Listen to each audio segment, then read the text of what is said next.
one of the greatest documents in the history of humankind that highlights the system of rights is Risalatul Huquq by Imam Zainul-Abidin salawatullahi alayhi. This treatise of rights has been narrated by his famous companion Abu Hamza al-Thumali. Shaykh al-Kulayni and other scholars have narrated this beautiful treatise in their books. In this treatise, Al-Imam Zainul-Abidin alayhi salam transforms the way we look at the system of rights. These days, when we think of rights, we are very self-centered. We are very selfish.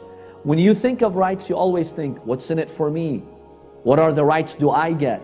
That's how we think. Rarely do we think of the rights that we have to fulfill.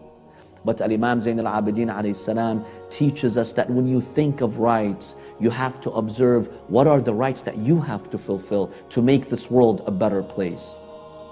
Imam Zainul-Abidin alayhi salam beautifully teaches us that when you give charity to the poor, you should be more thankful to the poor than the poor should be thankful to you.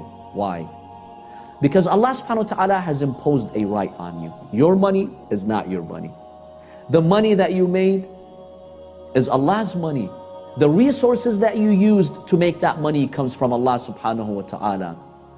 Therefore, Allah has placed a right over you. You have to release yourself from that right by giving from what you have to the poor. When you find a poor person and you give them an act of charity, you should thank that poor person for allowing you to fulfill your right.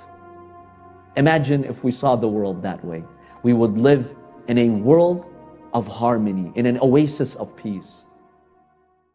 This body that you think you own is not owned by you. Are you fulfilling its rights? Are you using it in the obedience of Allah subhanahu wa ta'ala? Then the Imam alayhi salam transitions to examine each body part. And what are the rights of those body parts? Your tongue has a right over you. Do not contaminate this tongue. Keep this tongue pure.